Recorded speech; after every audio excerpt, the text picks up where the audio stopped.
Sophie Binet est ce soir l'invitée de 22h Max, secrétaire générale de la CGT. On le disait juste avant la pause, vous avez été reçue par Elisabeth Borne ce soir à Matignon. On a d'ailleurs quelques photos. C'était le premier tête-à-tête entre vous.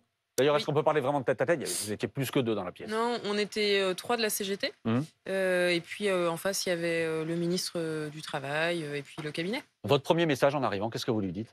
Il faut retirer la réforme des retraites. Ce que je lui ai dit, c'est comme nous le disons depuis le début, que le cours des choses ne retrouvera pas la normale si cette réforme n'est pas retirée. Je lui ai dit également que ce n'était pas la peine d'essayer de diviser l'intersyndicale parce que ça ne marcherait pas.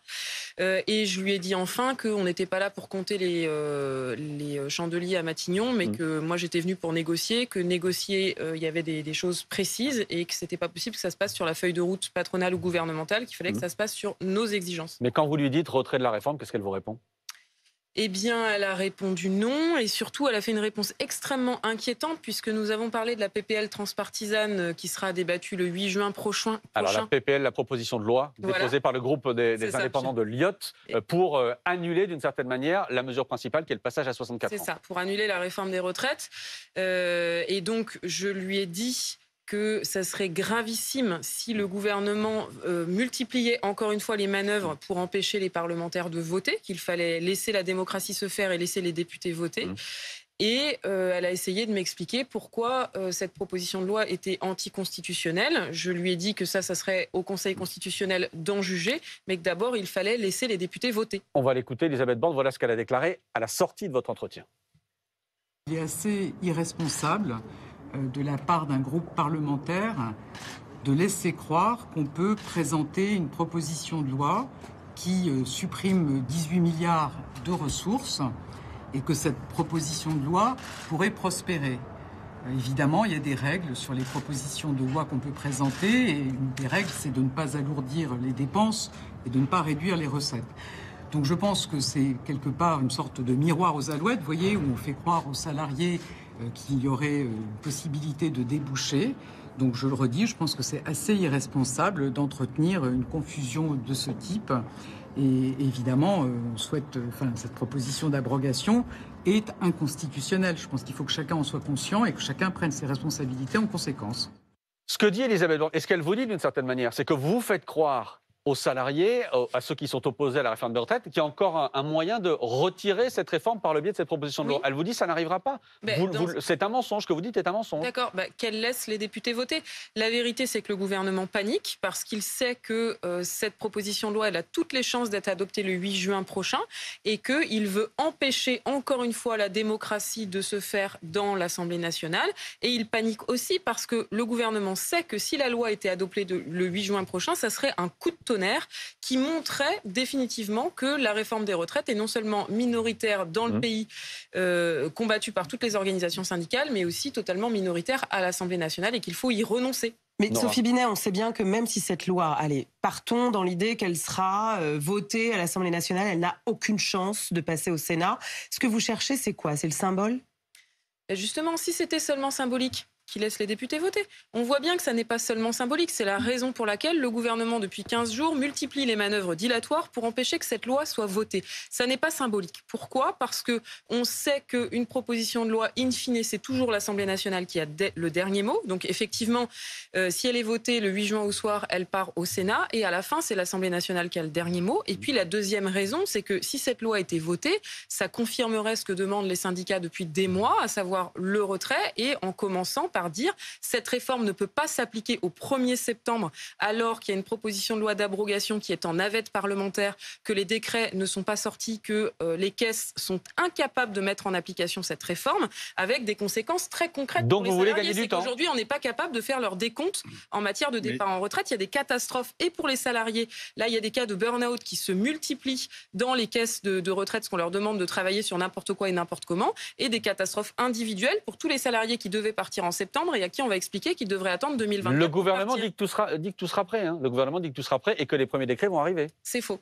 C'est faux, il faut 30 décrets. Il y a 2 ou 3 projets de décrets que nous avons vus qui ne vont pas du tout d'ailleurs et que nous allons combattre par tous les moyens. Et ce qui est sûr, c'est que dans les caisses, c'est la panique, puisque c'est pas possible administrativement de mettre en place une telle réforme en 3 mois. Et d'ailleurs, c'est scandaleux parce que les salariés n'ont aucune lisibilité sur leur situation. Donc là, il faut retrouver la raison, retirer cette réforme et certainement pas l'appliquer au 1er septembre, alors qu'il y a une proposition de loi qui va bientôt être en navette parlementaire et qui vise à abroger la réforme. Je m'arrête sur un mot. Vous dites le gouvernement panique. Le gouvernement panique à l'idée qu'il puisse y avoir un vote contre cette mesure-là, Roselyne Bachelot ? Le terme de panique est peut-être un peu excessif, mais le gouvernement est inquiet, oui, effectivement, et on peut le comprendre, parce que même si, effectivement, comme tu l'as dit, il y a peu de chances que ça prospère sur le plan technique, ce sera un coup de tonnerre et ce sera effectivement quelque chose qui sera très ressenti par l'opinion publique. Mais j'ai envie de poser une question. Est-ce que dans ce travail avec la Première ministre, vous focalisez uniquement sur cette affaire qui est très importante, vous ne souhaitez pas aussi avancer sur d'autres dossiers où il pourrait y avoir des discussions, c'est-à-dire, j'allais dire, avoir 2 couloirs de nage, si je puis dire, d'un côté le combat sur la réforme des retraites, mais en même temps d'essayer d'avancer, parce qu'il n'y a quand même pas que la retraite dans le dialogue social. Vous pouvez séparer, vous faites un non possumus sur les retraites, pardon. On ne sépare pas, mais la CGT est allée à ce rendez-vous pour se faire le porte-parole des exigences des salariés qui se mobilisent depuis 4 mois. Donc dire d'abord, effectivement, la réforme des retraites, il faut la retirer pour que le pays retrouve la normale. Je l'ai alerté sur la montée du Rassemblement national en lui disant que Emmanuel Macron portait une responsabilité écrasante dans cette situation. Et ensuite, je lui ai fait part de nos exigences en matière de salaire, d'abord, où je lui ai dit qu'il y avait un problème parce que les salaires décrochent en France alors que les salaires des patrons continuent à exploser. Et ce que nous lui avons dit, c'est que ça n'est pas vrai que le gouvernement n'a aucun levier. Le gouvernement a des leviers sur les questions de salaire. Il peut mettre en place une indexation des salaires sur les prix pour que tous les salaires augmentent en même temps que le SMIC. Il peut aussi conditionner les aides aux entreprises de façon à ce que les entreprises qui n'augmentent pas les salaires ne reçoivent plus d'aide publique et que les entreprises, par exemple, qui augmentent les salaires des PDG, on peut parler par exemple du salaire du PDG de Stellantis dans l'automobile, en un jour, ils gagnent ce que péniblement ces salariés gagnent en 1 an. Donc on voit qu'il y a un vrai problème d'inégalité en France. Sur les salaires, puisque c'est le premier thème que vous mettez sur la table en dehors des retraites, il y a un exemple que vous répétez souvent, c'est la Belgique. Vous prenez souvent la Belgique en exemple en disant en Belgique, ils ont indexé les salaires sur l'inflation. Ce qu'on voit aujourd'hui en Belgique, c'est une inflation qui est plus importante qu'en France. Ce que l'on voit, ce sont des Belges qui traversent la frontière pour venir faire leurs courses en France. Ce n'est pas forcément le remède miracle non plus. Oui, enfin, en attendant, les salaires belges ont beaucoup plus augmenté que les salaires français. C'est la même chose. Mais s'ils sont mangés par l'inflation, c'est oui, pas sauf que nous, il y a l'inflation sans les augmentations de salaire. Et donc, ce qu'on nous explique, c'est que si on augmentait les salaires, on aurait l'inflation. Aujourd'hui, on a l'inflation, mais on n'a pas les augmentations de salaire. Et on a des mobilisations très forte, très dure. J'ai parlé évidemment de la situation de grève de Verbaudet, merci. On va venir dans une seconde à la première ministre, avec une grève qui dure depuis 2 mois, avec un refus complet d'ouvrir des négociations du patronat et une répression qui est inadmissible. Je lui ai demandé d'engager une médiation immédiatement au niveau national. Elle s'est engagée à suivre de près cette question-là. Dans les prochains jours, si on n'a pas des bougées très rapides, on la réinterpellera immédiatement. Mais vous avez un Belge sur 5 qui fait ses courses à l'étranger, en France majoritairement, également aux Pays-Bas. Donc on voit bien que ce n'est pas la panacée. Comment vous l'expliquez ? Parce que c'est logique, c'est-à-dire il y a beaucoup de Français qui habitent en France et qui vont travailler en Suisse, en Luxembourg, en Belgique pour avoir des salaires plus élevés. Ça, c'est le jeu des frontaliers. La Belgique, elle est frontalière avec plusieurs pays et donc ils optimisent leurs courses par rapport à leur niveau de salaire. Que ce qui se passait auparavant, c'est beaucoup plus important en cette période d'inflation. Mais par contre, ce qui est sûr, c'est qu'en Belgique, les salaires ont beaucoup plus augmenté que les salaires français et il n'y a pas ce décrochage de pouvoir d'achat que nous avons en France et qui pose un problème majeur. J'ai une petite question sur l'intersyndicale que vous avez évoqué tout à l'heure, parce que j'ai écouté Laurent Berger qui s'est exprimé en début de semaine et qui n'a pas exactement le même vocabulaire que vous et la même appréciation sur la réforme des retraites. C'est-à-dire qu'il dit, en gros, je ne suis pas de ceux qui opposent à cette idée de travailler plus, l'idée que le travail tue, que le travail avilit, que le travail est une valeur qui fait mal au corps, qui est pas émancipatrice et que travailler plus d'une certaine façon est forcément négatif. Et on sent que là, il y a quand même une nuance. C'est-à-dire que Laurent Berger ne dit pas qu'il est fermement opposé, en réalité, à l'augmentation de la durée du temps de travail. Ce qui ne lui convient pas, c'est l'accompagnement, la mesure d'accompagnement, repenser le travail et tout ça. Mais il y a une différence quand même notable entre vous et lui, je trouve, sur la façon dont les choses peuvent se poursuivre aujourd'hui. Écoutez, non, l'intersyndicale, elle est solide, elle a tenu, elle continuera à tenir, avec une revendication très claire, à savoir non au report de l'âge légal, non à l'allongement de la durée de cotisation. La CFDT est très claire. Il n'est pas favorable aux casserolades, il n'est pas favorable à toutes ces... Oui, non, mais d'accord, mais ça, évidemment... Ce que je veux dire, c'est qu'il n'est pas forcément favorable à une poursuite de la lutte qui soit aussi...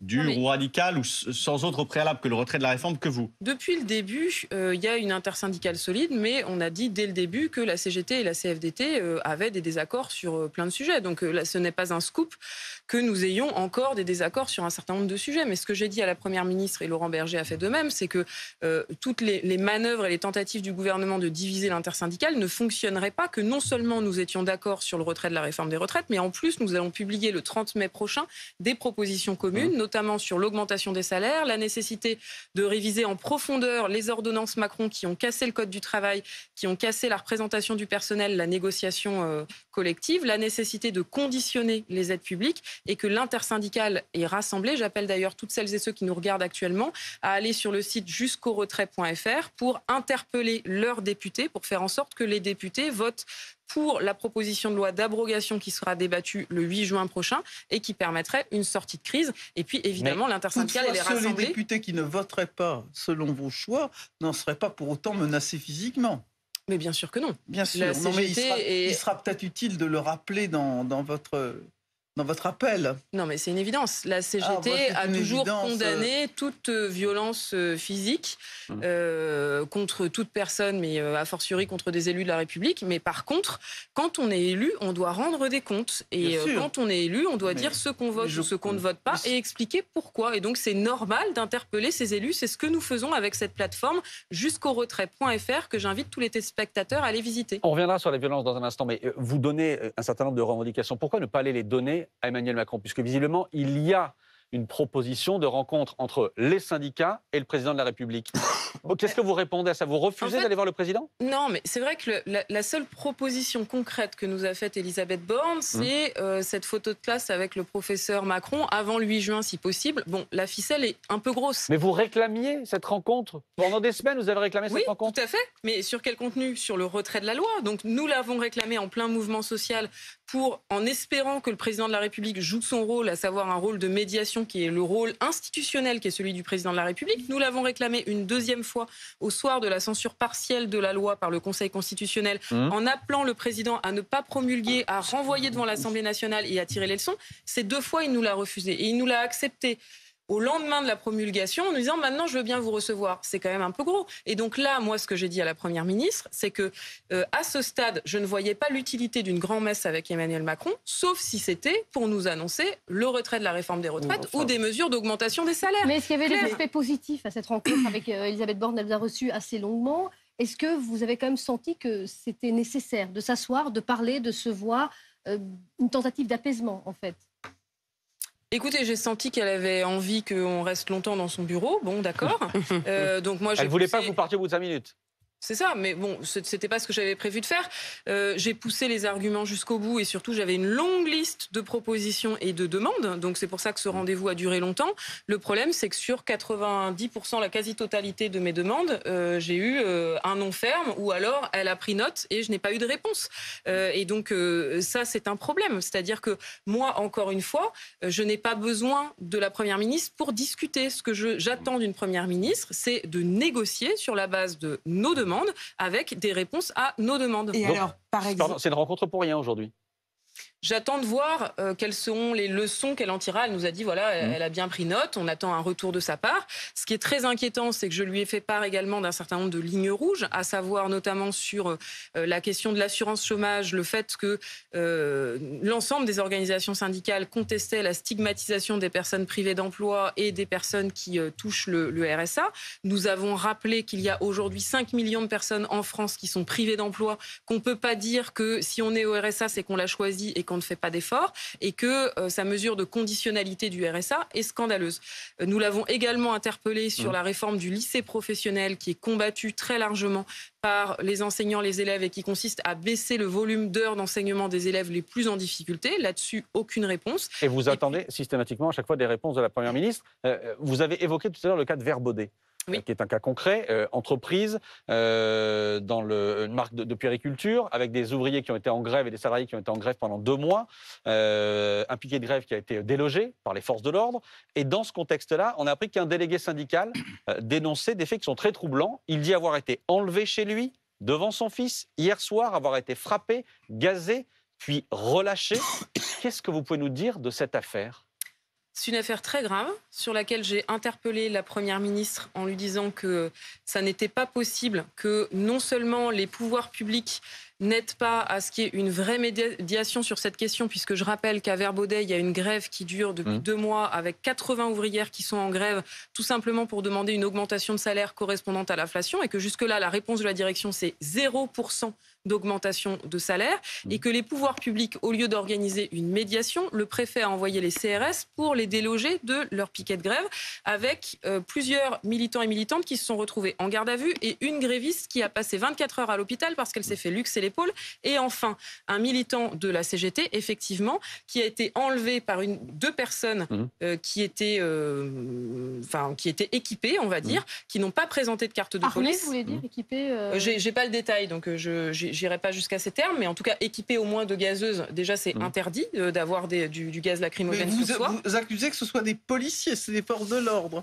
Non, justement, puisque nous n'avons pas le militant n'a pas vu de carte de police et en fait il n'a pas eu la présence d'esprit. Il était tellement sidéré d'avoir ces 2 personnes qui viennent le chercher chez lui, qui le violentent, qui l'emmènent en voiture, le dépouillent, etc.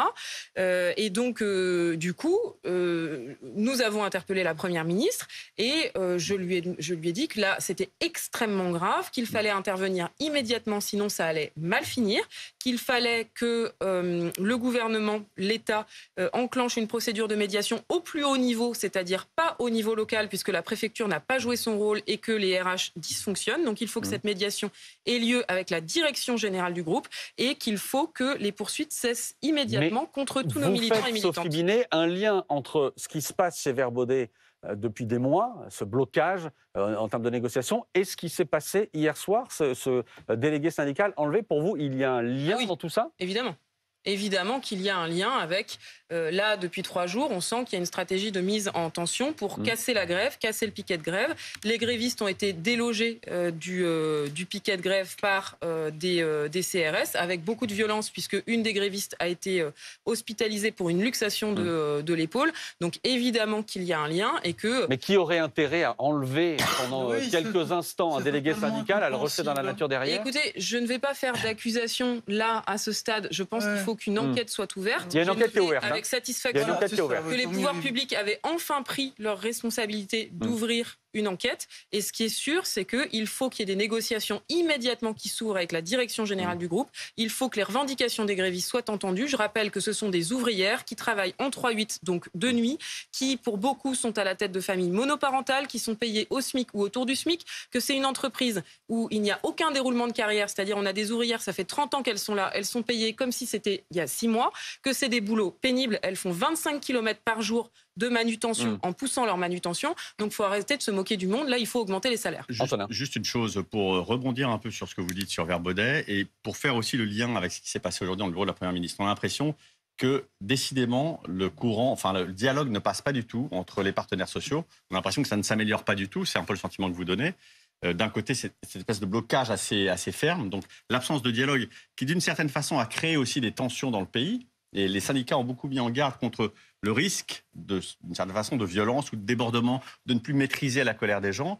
Là, vous citez un exemple, Verbaudet, où on voit il y a cette stratégie de la tension. On ne sait pas si ce sont des forces de l'ordre, mais vous semblez sous-entendre qu'il y a quand même une volonté de la direction avec on ne sait qui, en tout cas des hommes de main, qui intimident les salariés. Est-ce que vous redoutez, compte tenu de ce contexte-là et de ces rencontres avec Elisabeth Borne, que les tensions et que la violence s'accroissent dans le pays? Est-ce que vous avez une inquiétude pour les jours et les semaines qui viennent? C'est ce que j'ai indiqué à Elisabeth Borne, que l'autoritarisme gouvernemental, il envoyait un signal extrêmement négatif dans les entreprises avec de la répression patronale qui se fait maintenant de façon décomplexée. J'ai pris un autre exemple. Je lui ai parlé de Sonelog, une entreprise de logistique dans le sud de la France, dans laquelle il y a eu 20 jours de grève pour obtenir péniblement 800 € de prime, pas d'augmentation de salaire.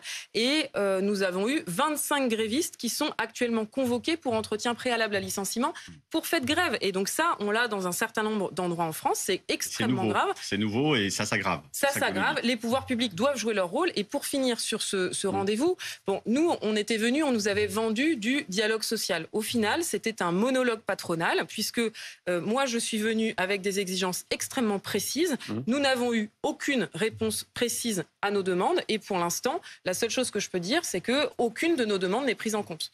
Sophie Binet, une question encore par rapport aux violences. Est-ce que vous faites un lien là aussi entre l'agression dont a été victime le petit-neveu de Brigitte Macron à Amiens il y a 2 jours et ce qui se passe depuis 3 mois autour des retraites? On sait que cette agression, elle s'est faite en marge d'un rassemblement qui était pas autorisé autour des retraites, d'une castrolade. Est-ce que pour vous, tout ça participe de la même chose, de la même atmosphère, d'une certaine manière? Cette agression, je la condamne évidemment. C'est très grave. Toutes les violences physiques sont graves. Donc celle-là, je la condamne évidemment. C'est d'autant plus grave que ça touche à la vie privée et à la famille d'un élu de la République, a fortiori le président de la République. Et donc lui, c'est son petit-neveu, il ne l'a pas choisi. Donc voilà, c'est inacceptable. Mais effectivement, ça fait des mois que les syndicats martèlent que cette stratégie de passage en force, de mépris généralisé face à la mobilisation sociale, forcément, ça fait monter les tensions. Et que ça, c'est grave. Et effectivement, ça, je l'ai redit à la Première ministre. Et donc moi, j'ai une seule conclusion. Il faut que nous soyons le plus nombreux et nombreuses possible dans la rue le 6 juin prochain, en grève et en manifestation, parce que c'est la seule façon de nous faire entendre. Mais le fait de mettre un « mais » dans votre phrase et de dire qu'il y a une part de responsabilité de la part du gouvernement et de la part d'Emmanuel Macron, etc., dans ce qui s'est passé pour son petit-neveu, est-ce que ça n'est pas problématique? Non, ne cherchez pas à me faire dire ce que je n'ai pas dit. J'ai dit que je condamnais ces violences qui sont inacceptables. Point. Et ensuite, j'ai dit, il y a un contexte dans le pays, quand on passe en force de cette façon-là, il y a une montée des violences, des tensions dans le pays. Et ça fait des mois que nous le disons au président de la République, au gouvernement, qu'il ne veut pas entendre et qu'il fait comme si on pouvait tourner la page d'une réforme des retraites violente qui nous vole 2 ans de vie et qui n'est absolument pas justifiée économiquement. Bon, et vous dites, on ne tournera pas la page, ça ne se passera pas comme ça. Merci beaucoup Sophie Binet d'avoir été avec nous ce soir en direct dans 22h max.